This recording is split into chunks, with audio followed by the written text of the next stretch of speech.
Assalamualaikum warahmatullahi wabarakatuh. Alhamdulillah wa syukrulillah ala ni'matillah la khawla wa la quwata illa billah. Salatan wa salaman ala rasulillah rasulil huda wa rahmah nabiyuna Muhammad ibn Abdillah. Subhana la ilma lana illa ma'allamtana innaka antal alimul hakim. Alhamdulillah, pagi hari ini saya mahasiswa S2 Ibnu Sina semester ketiga mendapatkan tugas seminar parenting dalam UAS semester 3 ini yang diampu oleh Dr. Zulkifli. Semoga tugas ini dapat menjadikan tugas yang baik dan mendapatkan manfaat fitini wa dunya wal akhirah. Bapak dan Ibu peserta seminar parenting yang saya hormati, judul kali ini tentang tanggung jawab keluarga dan sekolah, komunikasi keluarga dan sekolah dalam mengasuh anak-anak didik. Bagaimana peran keluarga di dalam mengasuh anak didik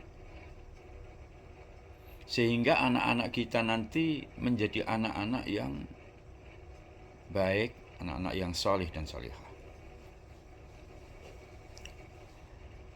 Kita sering melihat menyampaikan bahwa orang tua mengeluh, anak saya kenapa nakal, anak saya kenapa tidak mau belajar baik dan sungguh-sungguh.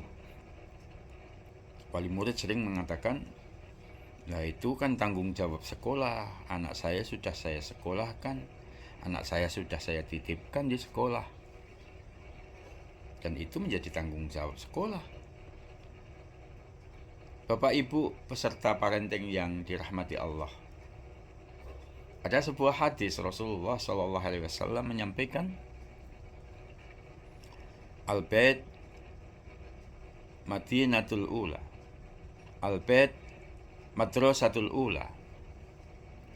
Rumah itu adalah pendidikan awal bagi seorang anak.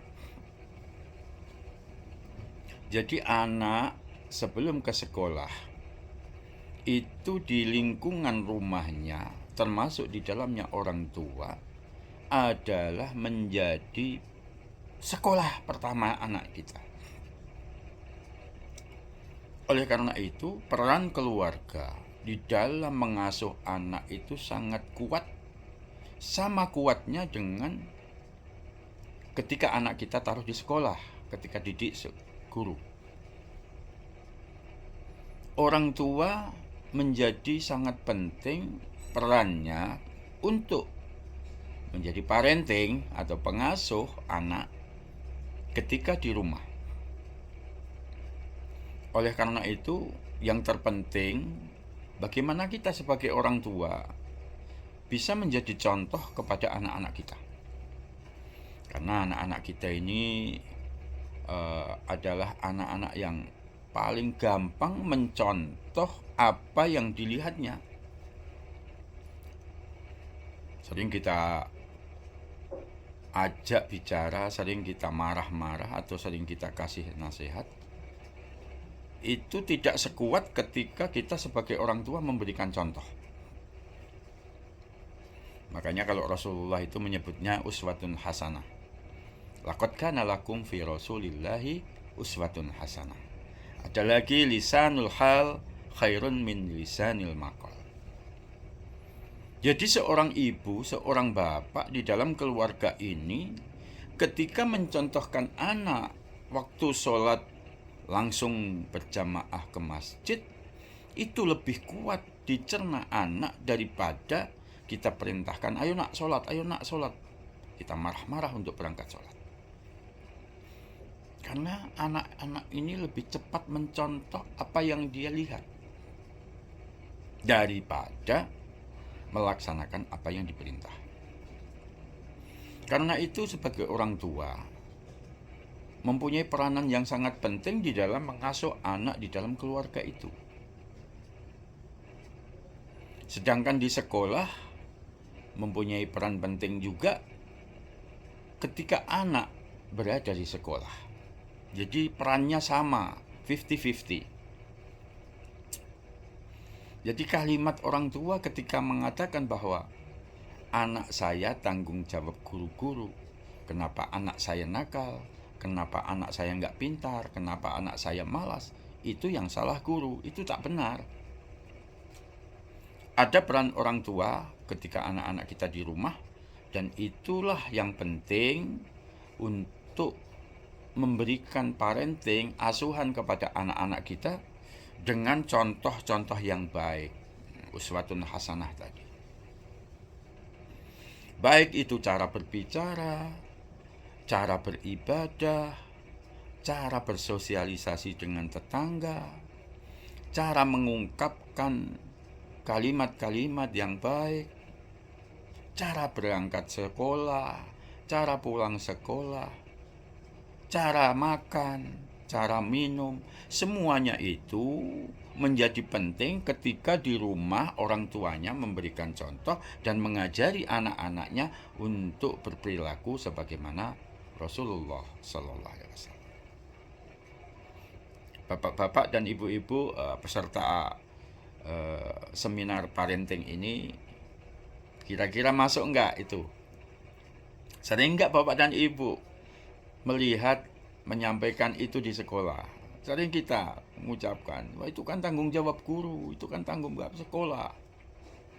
Iya, sekolah ketika di sekolah. Tetapi anak itu hanya 4 jam setiap minggu di sekolah belajar agama.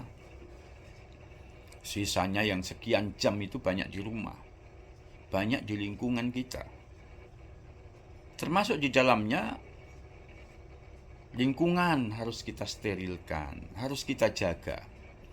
Anak-anak kita ini kan ada bahasa di dalam psikologi itu, generasi sekarang itu generasi stroberi. Generasi yang nampak luarnya cantik, bagus, tetapi dalamnya rapuh. Beda generasi kita dulu. Saya aja ketika kuliah itu Pak Ibu bekerja. Pagi bekerja, siang sekolah, malam bekerja lagi. Siap pakai sepeda kuliah. Biasa anak-anak sekarang udah pakai sepeda motor, uang jajannya harus banyak. Ada masalah sedikit pusing. Zaman kita lebih tahan karena diasuh oleh situasi yang berbeda. Oleh karena itu penguatan dari orang tua di rumah sangat kuat dan erat, harus dikomunikasikan antara keluarga, orang tua dengan sekolah. Makanya di sekolah itu ada buku penghubung wali murid dan guru. Bisa dikomunikasikan ketika ada gejala-gejala anak di rumah yang kurang baik, dikomunikasikan dengan guru yang mengajarnya, apa solusinya. Misalkan anak belum bisa membaca, di sekolah memang kita usahakan untuk bisa membaca, tetapi di rumah orang tua juga mempunyai peran aktif untuk mengusahakan gimana caranya anak bisa membaca. Syukur-syukur orang tua itu langsung membimbing, ayo nak baca. Contoh di kelas SD itu, misalkan saya ngajar kelas 1 SD itu, dari 30 anak satu kelas itu yang bisa membaca baru 10. Yang 20 belum bisa membaca. Kalau semua dibebankan kepada guru kelas, tidak akan mungkin bisa menyelesaikan 20 anak untuk bisa membaca. Makanya peran penting komunikasi dari orang tua dengan pihak sekolah, terutama guru kelasnya, akan mempunyai peran penting supaya anak-anak yang belum bisa membaca tadi bisa diajarkan di rumah, disupport oleh orang tua, dan juga di sekolah disupport oleh gurunya. Sehingga kemampuan anak itu akan lebih cepat terasah dan lebih tercukupi untuk dalam satu sisi aja kemampuan membaca, belum hal-hal yang lain. Akhlaknya misalkan, di rumah gimana? Tengok, sopan santun nggak kepada orang tua. Nah, nanti di sekolah gimana? Dia punya sopan santun nggak pada guru misalkan. Ucapannya misalkan, ketika mau ketemu guru salam nggak? Salaman nggak? Di rumah nanti juga, sampai rumah salaman nggak dengan orang tua? Pamit nggak ketika mau ke sekolah? Nah, ini semuanya adalah korelasi yang penting antara orang tua dan guru supaya bisa bekerja sama untuk menciptakan anak-anak yang sukses, anak-anak yang soleh dan solehah. Oleh karena itu perkembangannya parenting ini sangat pesat. Ilmu parenting itu sangat penting karena dalam mengasuh anak ini akan mengikuti situasi dan zaman.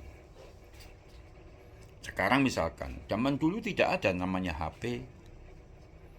Bagaimana anak-anak kita ini? Sekarang dari yang kecil, yang bayi sampai yang dewasa, setiap hari tidak lepas dari namanya HP. HP adalah mata pisau yang bisa bermanfaat untuk memasak, untuk memotong kayu. Tetapi ingat, HP akan menjadi bahaya sebagaimana pisau ketika digunakan untuk menusuk kawannya. HP sangat bermanfaat ketika kita mencari ilmu pengetahuan. Maktabah Syamilah misalkan, kitab-kitab kita cari, tak usah kita beli, banyak buku kita mahal beli.